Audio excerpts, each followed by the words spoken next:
Right. Gannavaram మాజీ MLA Vallabhaneni వంశీని హైదరాబాద్ లో అరెస్ట్ చేశారు ఏపీ పోలీసులు. విజయవాడకు తరలించారు. రైట్, ఇదే అంశానికి సంబంధించి మరిన్ని అప్డేట్స్ అందించడానికి మా ప్రతినిధి శ్రీకాంత్ లైవ్ లో సిద్ధంగా ఉన్నారు. శ్రీకాంత్,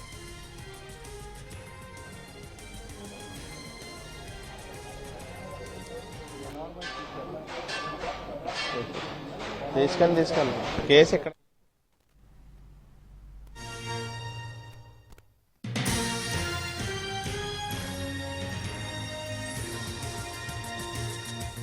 వల్లభనేని వంశీకి సంబంధించి ప్రస్తుతం అరెస్టు ప్రక్రియ అనేది ప్రస్తుతం పూర్తి స్థాయిలో పూర్తి చేయడానికి పోలీసులు అయితే అన్ని ఏర్పాట్లు సిద్ధం చేసుకుంటున్నారు. చూడొచ్చు మనం విజయవాడ పడమట పోలీస్ స్టేషన్లో మొత్తం బందోబస్తును అంతా సిద్ధం చేసుకుంటా ఉంటున్నారు. ఎందుకంటే వంశీ మీద 2 కేసులు కూడా ఈ పడమట పోలీస్ స్టేషన్ పరిధిలోనే నమోదైన నేపథ్యంలో మొత్తం పేపర్ వర్క్ కూడా ఇక్కడే పూర్తి చేసే దిశగానే అధికార సిబ్బంది మొత్తం కూడా సిద్ధమైనట్టుగా మనకు తెలుస్తోంది. ఒకవైపున ర్యాపిడ్ ఫోర్స్ను కూడా అందుబాటులోకి తీసుకొచ్చారు. బందోబస్తులో భాగంగా వాళ్ళందరినీ కూడా ఇక్కడ పడమట పోలీస్ స్టేషన్ పరిధిలోనే అందరినీ కూడా బందోబస్తుకి సంబంధించి ఇక్కడ తీసుకొచ్చిన నేపథ్యంలో వంశీ కాన్వాయ్ కూడా ఇప్పటికే ఒకసారి భవానీపురం పోలీస్ స్టేషన్కి వెళ్ళటం, భవానీపురం పోలీస్ స్టేషన్ దగ్గర నుంచి తిరిగి వేరే మా వాహనంలో మార్పులు ఆయన ఎక్కించిన తర్వాత అక్కడ నుంచి బయలుదేరి బందర్ రోడ్డుకి కూడా ప్రస్తుతం జరుగుతుంది.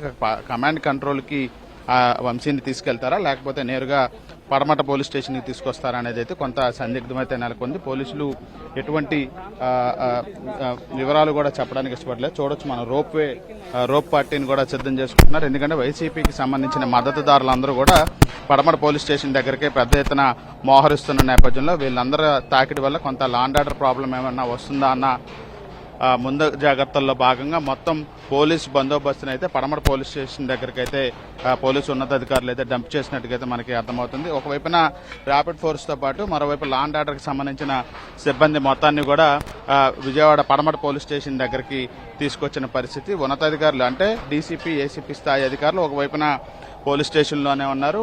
ఇక మిగతా వాళ్ళు ఎవరైతే ర్యాపిడ్ ఫోర్స్ కూడా బయట వంశీని తీసుకొచ్చే టయానికి ఎటువంటి ఆందోళన కార్యక్రమాలు ఉండకుండా అయితే ఏర్పాట్లు చేస్తున్న పరిస్థితి కూడా ఉంది. ఒక 10 నిమిషాల లోపుగానే వంశీ కాన్వాయ్ నేరుగా ఇక్కడ పడమట పోలీస్ స్టేషన్ పరిధికి అయితే వస్తుందని అయితే మనకి తెలుస్తా ఉంది. ఇదే విధంగా గన్నవరం సొంత నియోజకవర్గమైనటువంటి కృష్ణా జిల్లాలో కూడా 144 సెక్షన్తో పాటుగా పోలీస్ యాక్ట్ 13 కూడా అమల్లోకి వెంటనే తీసుకొస్తున్నట్టుగా కూడా జిల్లా ఎస్పీ గంగాధర్ కూడా ప్రకటన విడుదల చేశారు. ఎటువంటి ర్యాలీలు కానీ అదేవిధంగా ఆందోళన కానీ అనుమతి లేకుండా చేయకూడదు అనే దానికి సంబంధించి స్పష్టమైన ఆదేశాలు కూడా జారీ చేసిన నేపథ్యంలో పూర్తి స్థాయిలో అక్కడ కృష్ణా జిల్లా వ్యాప్తంగా అయితే ఈ 144 సెక్షన్ పోలీస్ యాక్ట్ 13 అమల్లోకి తెచ్చారు. ఇక కొద్దిసేపట్లో ఇదే పడమట పోలీస్ స్టేషన్కి వంశీ వస్తారన్న సమాచారం నేపథ్యంలో పెద్ద ఎత్తున బందోబస్తుని పోలీస్ స్టేషన్ పరిసర ప్రాంతాల్లో రోప్వేని అదేవిధంగా ర్యాపిడ్ ఫోర్స్ని కూడా అందుబాటులోకి తీసుకొచ్చిన పరిస్థితి ఉంది. ఇక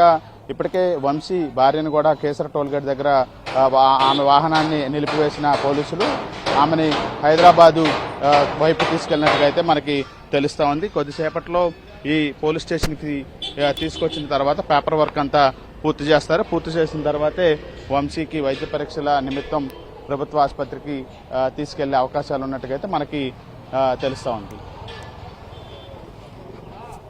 శ్రీకాంత్, ఎంతసేపట్లో అంటే ఎన్ని గంటలకు అక్కడికి వంశీని తీసుకొచ్చే అవకాశం ఉంది? మనకిప్పుడే అందుతున్న సమాచారం ప్రకారం ఆ వంశీ వాహనం విజయవాడ వైపు అంటే పడమట పోలీస్ స్టేషన్ వైపు రాకుండా నేరుగా తాడేపల్లి వైపుగా వెళ్ళినట్టుగా మనకు తెలుస్తూ ఉంది. కృష్ణలంక నుంచి బస్టాండ్ మీదుగా ఈ వాహనం అయితే ప్రస్తుతం వంశీ ప్రయాణిస్తున్నటువంటి ఏదైతే పోలీసు శ్రేణి వాహనం అయితే తాడేపల్లి వైపు వెళ్ళినట్టుగా మనకి తెలుస్తూ ఉంది. కొద్దిసేపట్లోనే వస్తే విజయవాడలోని ప్రస్తుతం ఈ పడమట పోలీస్ స్టేషన్కి 10 నిమిషాలు లోపుగా వంశీని తీసుకొచ్చే అవకాశాలు ఉన్నాయి. లేకపోతే తాడేపల్లి పోలీస్ స్టేషన్ కూడా నగర పరిధిలోనే విజయవాడకి కొద్ది దూరంలోనే కాబట్టి అటువైపు తీసుకెళ్లే అవకాశం కూడా ఉంటుంది. వంశీని తీసుకొచ్చిన తర్వాత ఒక అరగంట నుంచి గంట పాటు పేపర్ వర్క్ కూడా నిర్వహిస్తారు. తర్వాత వైద్య పరీక్షల్లో గంట పాటు నిర్వహిస్తారు. ఆ తర్వాతే వంశీని న్యాయస్థానం దగ్గర హాజరుపరిచే అవకాశాలు అయితే ఉన్నట్టుగా మనకి తెలుస్తా ఉంది. ఓకే శ్రీకాంత్.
గన్నవరం మాజీ ఎమ్మెల్యే వల్లభనేని వంశీని హైదరాబాద్ లో అరెస్ట్ చేసి ఏపీ పోలీసులు విజయవాడకు తరలించారు. వంశీపై కిడ్నాప్, దాడి, ఎస్సీ/ఎస్టీ అట్రాసిటీ కేసులతో పాటు బిఎన్ఎస్ సెక్షన్లను జోడించి అరెస్ట్ చేశారు. మొత్తం 7 సెక్షన్ల కింద వంశీపై కేసులు నమోదయ్యాయి.